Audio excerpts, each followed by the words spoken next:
Well, that will about do it here for another Summer League. It's been very, very busy. It's been very hot. But Olgun and I are going to break it all down because there's still some games ongoing. The classification games will be the next few days as well. But a lot of NBL teams have started to leave to head back to continue conversations, to continue to try and finalise their roster ahead of NBL 26. But Olgun, as we sit here, we got to talk about the big news out of the week, really. And it's something we learned yesterday with Joe Lawala-Chul. And it's a significant, meaningful piece for the Perth Wildcats. We have said it this entire off-season that the Perth Wildcats just need a marquee. They just did. Every other team practically has a marquee, and that means you can have your 3 high-level imports and a high-level Australian or Kiwi player. Finally, the Perth Wildcats will get that in Joe Lawala-Chul Jr. Now, this contract isn't signed yet, but I'm told that it's in the advanced stages, and it will get signed. This deal will get done. Chul Jr. will be a Perth Wildcat, and it completely changes the prospects of this Wildcats team. Now, they don't have to focus too much on that center spot because it's filled, and they can just focus solely on that point guard spot, which they're still looking for an import for. And you're right. It came down to the point of if they don't get the marquee center, their year could be very interesting. We heard maybe they look to go small ball, trying to attract a marquee 4 who could potentially be available. We'll talk about that in the next couple of minutes, and really try and play Doolittle at the 5 and see what happens. It would have been fascinating. Funnily enough, talking to other NBL teams around here when we started floating, if that's the angle they go down, they got a bit scared. They didn't want to see Doolittle playing at the 5 because he proved last year he can play any single position and dominate. But this is a piece now that's going to really put them into the contention category where you look at everything else. If they nail this point guard, which the names we're hearing, the type of player they're after, that'll happen sooner rather than later.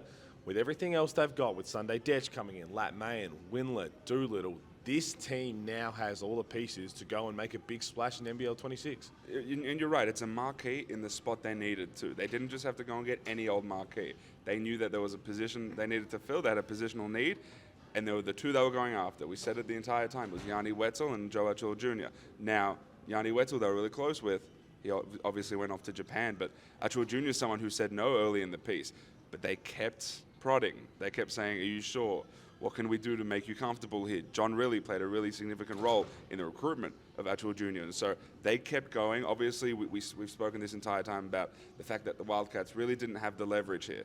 Unfortunately, it was they were in desperate need of a marquee, and I think Chul Jr. and his people knew that. And so this will be a substantial offer for Chul Jr., but that's worth it because he more than likely, I think he will probably be their only marquee.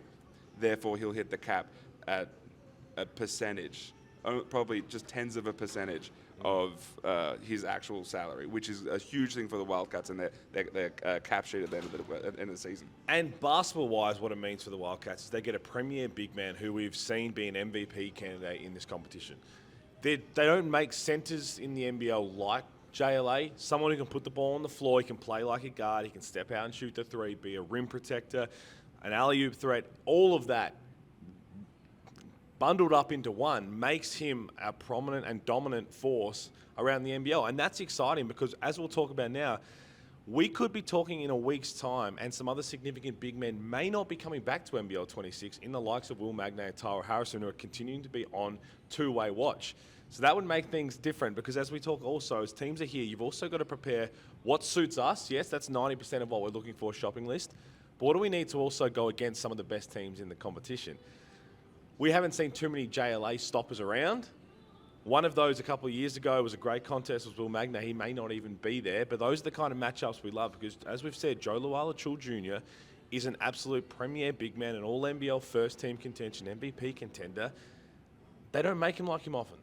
And I'm curious now because this entire time we've been on marquee watch with the Wildcats. And it was once, if they get one, then all of a sudden they're back into that top 4 territory. With these other teams, what happens if they lose one? What if Will Magnay gets that 2-way with the Grizzlies or a roster spot of some sort with the Grizzlies? What happens if Tyrell Harrison gets one with the Denver Nuggets? Then these other teams, do they pivot? The Brisbane Bullets, they've been looking for 2 guards, right, to put next to Jalen Adams. If Tyrell Harrison gets a 2-way, do they have to pivot and find a big, or do they roll with the bigs they have in, Jacob Holt and Toy Smith-Milner? Do you roll with that? That's a question that these teams might have to ask. And obviously you've got Tasmania. They're still sweating on Will Magnay, who was, I think, really good in that first game, did everything he needed to. You wonder, man, are they going to have to pivot late too? And we're a month and a half away from the Blitz. this thing is coming thick and fast. It is, and it's something to also touch base back to all the fans at home is, you think about as the signings come, last year, Dylan Windler was mid-August signing for the Perth Wildcats, but they liked him here at Summer League, and the conversations now continue to be ongoing. It also happens to be the case, as you said, where some teams have to be a little more patient. I know fans hate the word patient.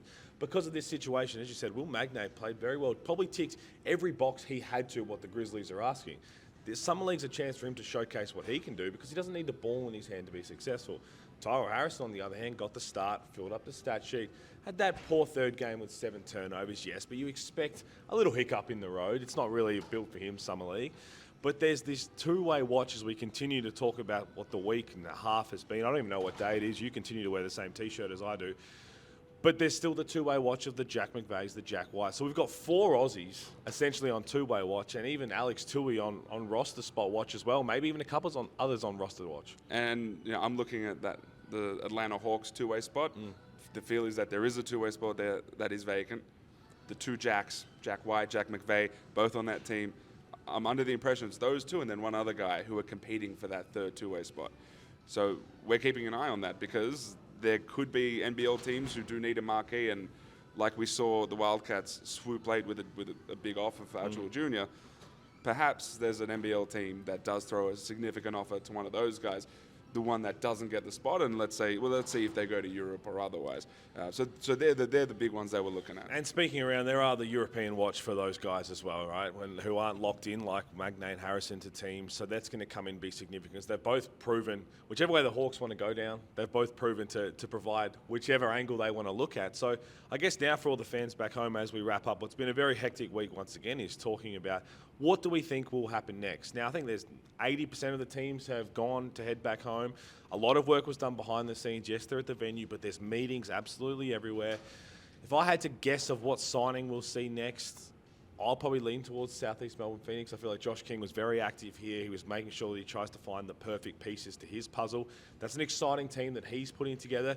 Perth Wildcats might be another one. But if you had to give the fans an inkling of where to look, where would you look?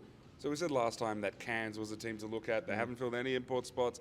Felt like something could be coming soon. But the 2 really important ones to look at, obviously Cairns, they have to get a point guard.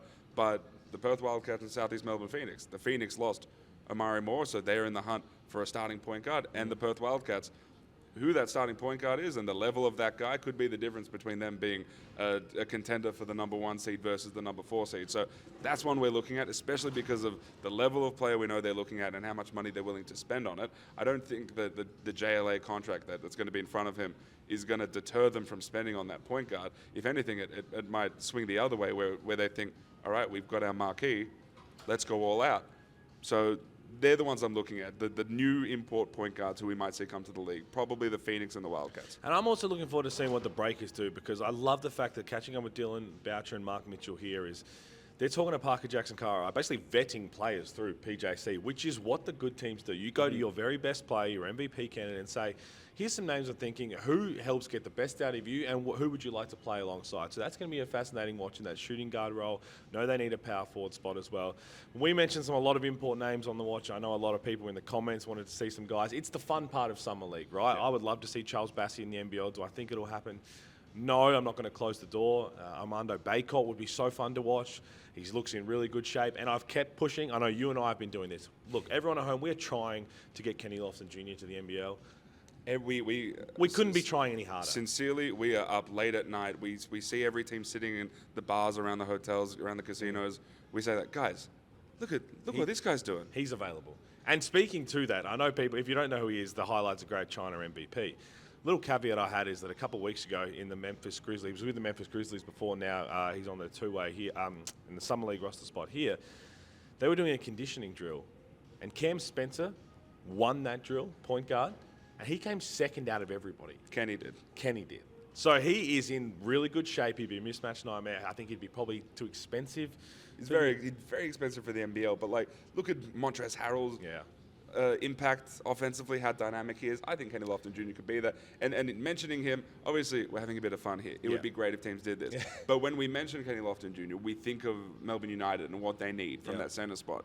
And it's unique that we don't see teams go after centers who they're expecting to be high production guys, scorer type guys. You think of in the past, Alan Williams, even further back like Sean Long. We don't see these guys. Tyler Cook in the preseason, that sort of player. We don't see that very often. So we'll see who Melbourne's able to get, because as you probably all saw around the periphery of the actual junior sweepstakes and the Yanni Wetzel sweepstakes and all these bigs, the big market is really, really tough because it's Japan throwing a ton of money, it's Europe throwing a ton of money, and so all the high-level guys get swooped up. We're hearing some names, but Melbourne United knows that those guys are more than likely looking at other places first. So whether they can get a really high-level guy who can give them 15 points a game, we'll see. It's going to be fascinating. The next week or so is going to be even busier than Summer League was somehow, although we might be able to actually get some significant sleep during that period. As you said, the Blitz, it's coming up.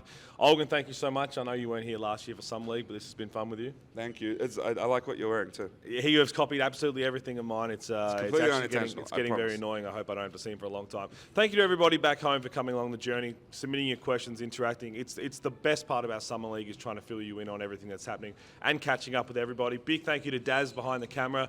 He's been grinding very hard. He's the best in the business. But again, NBL fans, thank you so much. The Blitz is around the corner. NBL 26 will be here in no time. Catch your breath because we've got some big things coming up soon.